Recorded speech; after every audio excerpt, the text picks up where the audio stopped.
గత 2 రోజులుగా ఒంగోలులో జనసేన నాయకుల మధ్య జరుగుతున్న మాటల యుద్ధం పైన ఆ పార్టీ జిల్లా అధ్యక్షులు వడా చైర్మన్ షేక్ రియాజ్ స్పందించారు. నిన్న మొన్నటి వరకు వాళ్ళందరూ కలిసి గ్రూప్ రాజకీయాలు చేసిన వాళ్లేనని, ఇప్పుడు వాళ్ల మధ్య వచ్చిన విభేదాలకు పార్టీకి ఎటువంటి సంబంధం లేదని చెప్పారు. జిల్లాలో జరుగుతున్న పరిణామాలపై అధిష్టానానికి ఫిర్యాదు చేశామని, త్వరలోనే చర్యలు ఉంటాయని తెలిపారు. ఒంగోలులో జరిగిన డీలిమిటేషన్ సమావేశానికి తనకు ఆహ్వానం అందలేదని, ఆ కారణం వల్లనే తాను సమావేశానికి హాజరు కాలేదని, ఆ విషయాన్ని సైతం పార్టీ అధినేత దృష్టికి తీసుకువెళ్లినట్లు షేక్ రియాజ్ తెలిపారు. జనసేన పార్టీ పదవులు అమ్ముకోదు అని, అటువంటి మాటలు విని చిల్లర రాజకీయాలు చేసే వ్యక్తుల వద్ద మోసపోవద్దంటూ తెలిపారు.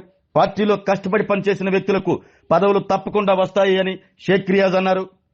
జనసేన పార్టీ పదవులు అమ్ముకునే పార్టీ కాదు. జనసేన పార్టీ చాలా పారదర్శకంగా ఉండిద్ది. అవన్నీ కూడా మా అధ్యక్షుడు పవన్ కళ్యాణ్ గారు ఎవరిని పెట్టాలి, ఏం బాధ్యతలు ఇవ్వాలని ప్రతిదీ కూడా ఆయన పార్టీకి ఎవరైతే కష్టపడ్డారో మొదటి నుంచి 14 నుంచి ఆయన మొన్న మంగళగిరిలో జరిగినటువంటి సభలో కూడా మీరు చూడండి, ఆయన చాలా క్లారిటీగా చెప్పాడు. 14 నుంచి గ్రౌండ్లో ఎవరైతే కష్టపడ్డారో వాళ్ళకే పదవులు ఉంటాయి, నాకు వాడు తెలుసు, వాడి దగ్గర డబ్బులు ఉన్నాయి, ఈడు నా బామ్మర్ది అంటే జనసేన పార్టీలో పదవులు ఇవ్వరు. దయచేసి ఎవడు కూడా ఎవడన్నా ఇప్పిస్తానన్నా మోసపోవద్దు. ఇప్పుడు నేను కూడా అదే చెప్తున్నాను. నిన్నటిదాకా వాళ్ళందరూ కలిసిమెలిసి ఒక కారులో తిరిగి, ఒక కంచంలో తిని, ఒక మంచంలో వనుకొని గ్రూపిజం చేసిన వాళ్ళు. సో మేము మొదటి నుంచి కూడా గ్రౌండ్లో మేము ఎక్కడ మా గ్రూపిజం ఉందని ఫస్ట్ ఏం చెప్పాల. ఎన్నికల ముందు లేనటువంటి గ్రూపిజం ఎన్నికల తర్వాత ఎందుకు వచ్చింది? మేము ఎక్కడ మాకేం గ్రూపులు లేవు, మాకున్నదల్లా ఒకటే గ్రూపు, జనసేన పార్టీ, పవన్ కళ్యాణ్ గారి నాయకత్వం. దీని మీదే మేము పనిచేస్తాం. మేము ఎక్కడ కూడా వ్యక్తిగత భజన మేము చెయ్యము. పవన్ కళ్యాణ్ గారు ఏది ఆదేశిస్తే, పవన్ కళ్యాణ్ గారిని ఎవరు విమర్శిస్తే, జనసేన పార్టీని ఎవడు విమర్శిస్తే దాని మీదే మేము మాట్లాడతాము. మేము కరడు కట్టిన జనసేన పార్టీ కార్యకర్తలము. వాళ్ళ వ్యక్తిగత అభిప్రాయాలు, వాళ్ళకు ఉన్నటువంటి లావాదేవీలు ఏదో వాళ్ళకి కుదరకుండా వాళ్ళు ఏదో మాట్లాడుకున్నారు. దయచేసి దాన్ని పార్టీకి ఆపాదించొద్దు. దానికి పార్టీకి సంబంధం లేదు.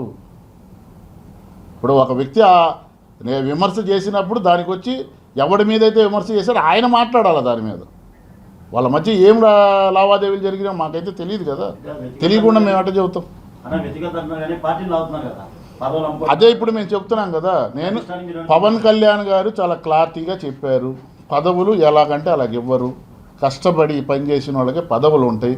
ఎవరు కష్టపడ్డారు ఏంటనేది కూడా గ్రౌండ్ లెవెల్లో పవన్ కళ్యాణ్ గారు అన్నీ తెప్పించుకుంటున్నారు. దానికి తగ్గట్టే ఉంటాయి. కానీ ఇంకొక నేను ఇప్పిస్తాను అలాంటివి దయచేసి మోసపూరితం. ఎవడు కూడా ఎటువంటి అధికారాలు ఎవరికి అధ్యక్షులు ఇవ్వలేదు. అధిష్టానానికి ఇక్కడ జరుగుతున్న ఈ ప్రతిదీ కూడా ఎప్పటికప్పుడు పంపిస్తున్నాము సమాచారం. నాకు పిలుపు లేదు. ఏమంటే ఒక అధ్యక్షుడిగా నాతో మాట్లాడి నా చేతుల మీదుగా నా అధ్యక్షత జరగాల. ఏ పొలిటికల్ ప్రొసీజర్ అయినా అంతే. అది మీకు తెలియంది కాదు. మరి నాకు పిలిచినట్టు నాతో మాట్లాడాలి కదా. పిలిచినట్టు చూపియండి. ఆయన నాతో మాట్లాడాలి కదా. మీతో మాట్లాడారంట, చెప్పారంట అంటే అట్ట. చంద్రబాబును కలిసిన తర్వాత బాలినేనికి దర్శి సీటు కన్ఫర్మ్ అయినట్టు సోషల్ మీడియాలో బాగా బదిలీ. అది నాకు తెలియదండి. బాబు గారు ఆయన ఎందుకు కలిశారో నాకు తెలియదు, బాబు గారు ఏం చెప్పారో నాకు తెలియదు. ఎందుకంటే అక్కడ నేను లేను కాబట్టి.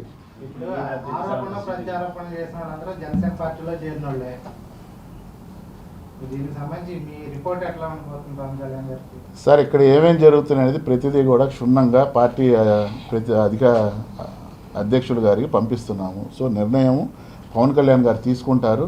అంతా మంచిగా జరిగిద్ది. ప్రకాశం జిల్లాలో పార్టీ చాలా బలంగా ముందుకెళ్తుంది కాబట్టే ఈరోజు ఎంత పెద్ద నా స్థాయి నాయకుడు అనుకున్నా సరే ఈరోజు జనసేన పార్టీలో చేరడానికి ముందుకు వచ్చారు. జనసేన పార్టీ బలంగా లేకపోతే పార్టీలో ఎవరు చేరరు కదా. ఈరోజు 21 సీటు, 2 ఎంపీలు, 100% స్ట్రైక్ రేట్తో ఈరోజు మేము బలంగా కొట్టి, అలాగే ఈ ప్రకాశం జిల్లాలో 12 ఉమ్మడి ప్రకాశం జిల్లాలో 12 నియోజకవర్గాలు ఉంటే 12 నియోజకవర్గాల్లో కూడా 2 నియోజకవర్గాలు ఎడ్జ్లో పోయినాయి. మిగతా 10 నియోజకవర్గాల్లో బ్రహ్మాండమైనటువంటి మెజార్టీలు. మేము పోటీ చేయకపోవచ్చు కానీ మా కూటమిలో మా టీడీపీ గెలిచినా మేము గెలిచినా మా అభ్యర్థులే వాళ్ళు. కాబట్టి మా బలం ఉంది. మా ఏ నాయకుడు మా పార్టీలోకి వచ్చినా మా పార్టీ బలంగా ఉంది కాబట్టే వస్తున్నారు. కాబట్టి వ్యక్తుల వల్ల పార్టీ బలపడదు. పార్టీ విధి విధానాల వల్ల, పార్టీ అధ్యక్షుడు తీసుకునేటటువంటి నిర్ణయాల మీద పార్టీ బలంగా ఉంది. పవన్ కళ్యాణ్ గారి వల్ల పార్టీ రాష్ట్రంలో బలంగా వెళ్తుంది. వ్యక్తుల వల్ల పార్టీ బలంగా వెళ్ళదు. ఎవరు? పవన్ కళ్యాణ్ గారిని నేను ఏది ఈ రోజుకి అడగల. ఆయన ఏది ఇస్తే అది నేను స్వీకరించేవాడిని. ఆయనకి నమ్మిన బంటుని. ఆయన ఏది ఇస్తే మళ్ళీ చేయమంటే చేస్తా, లేకపోతే ఆయన ఇంకో పదవి ఇస్తే అది చేస్తా. అంతేగాని ఏ రోజు నాకు ఇది కావాలని నేను ఆయన అడగల. ఇన్నాళ్ళు చేశా. పవన్ కళ్యాణ్ గారు మళ్ళీ ఇస్తే స్వీకరిస్తా, లేదు నీకు ఇది కాదు ఇది చేయండి అది తీస్తా. పార్టీలో, ఒక రాజకీయ పార్టీలో ఏ పదవైనా రావచ్చు. అంతేగాని మనకి ఇదే కావాలి అని చెప్పేసి మనం గోడ కట్టుకోలేం కదా. ఆశావాళ్ళు ఉంటారండి. అందరూ ఆశించడంలో తప్పు లేదు. అది అధ్యక్షుల వారు తీసుకునేటటువంటి నిర్ణయం. వాళ్ళు ఎలాంటి వాళ్ళు, పార్టీకి నమ్మకంగా ఉంటారా, పార్టీకి బలంగా పనిచేస్తారా, అధ్యక్షుల వారి పట్ల విశ్వాసంగా ఉంటారా అనేది ఆయన చూసి ఆయన ఇస్తారు ఎవరికైనా ఏ పదవులైనా. మీ అధికార ప్రతినిధి జిల్లాలో జనసేనకు పెద్ద దిక్కుగా బాలయ్య వస్తున్నారు, పార్టీకి చాలా కొండంత పనం అని వ్యాఖ్యానించారు. దాని పట్ల ఏమండి, చిల్లర నాయకుల గురించి నేను మాట్లాడను. ఫస్ట్ రెండోది, పార్టీ బలంగా ఉంటేనే కదా. ఇప్పుడు అదే కదా చెప్పింది. ఏ నాయకుడైనా పార్టీ బలంగా లేకపోతే చేరతారండి? మీరు చెప్పండి. ఇప్పుడు నాకన్నా మీకు మీడియా రంగానికి అన్ని పార్టీల గురించి తెలుసు. పార్టీ బలంగా లేకపోతే ఏ నాయకుడైనా పార్టీలో చేరతారా? చేరరు కదా. మరి నేను అదే చెప్తున్నాను. ఎవరో ఏదో భజన చేసుకునే దానికి మనం ఏం చేస్తాము? వ్యక్తిగత భజన కాదు కావాల్సింది, పార్టీ విధి విధానాల మీద మాట్లాడటం కావాలి. వ్యక్తిగత భజనలు ఎవరికి వస్తాయి? మాకు వ్యక్తిగత భజన చేయటం రాదు. మాకు పార్టీ విధి విధానాలు పవన్ కళ్యాణ్ గారు అంతే ఉంటాయి మాకు. తప్పితే భజనలు, వ్యక్తిగత భజనలు మేము చెయ్యం. పార్టీ అధ్యక్షులు పిలవకుండా సమన్వయ కమిటీ మీటింగ్ పెట్టారు. దీని మీద మీ పార్టీ కానీ మీరు కానీ ఏమన్నా కంప్లైంట్ చేశారు? సరే, ఆల్రెడీ పార్టీ అధ్యక్షుడికి మేము చేసాం కంప్లైంట్. అది పార్టీ సీరియస్గానే తీసుకుంది. సో ఫ్యూచర్లో జరిగేటటువంటి పరిణామాలు మీ అందరికీ తెలుస్తాయి. కాబట్టి ఇప్పుడే నేను దాని గురించి మీ అందరికీ చెప్పను. లేదు, చెప్తున్నాను కదా. లేదనే చెప్తున్నాను. నేను మొదటి నుంచి అదే చెప్తున్నా. ఉందనే చెప్తాను.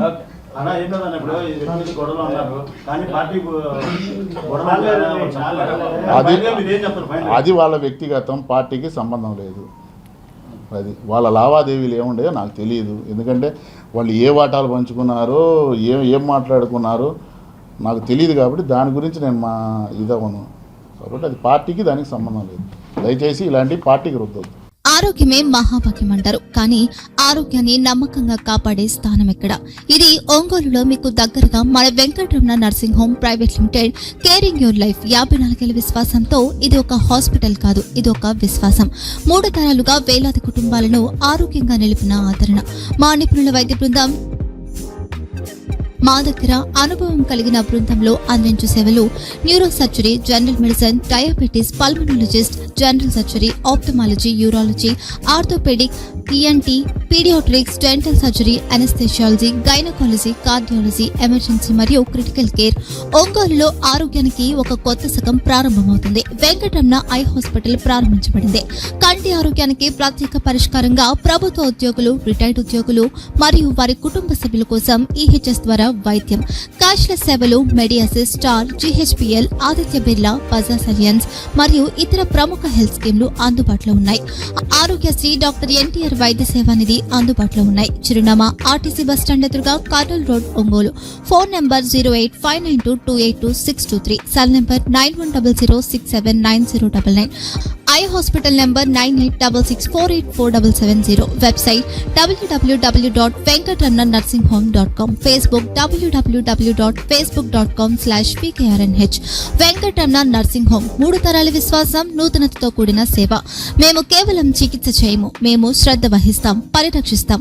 సేవ చేయడం మాకు ధ్యేయం.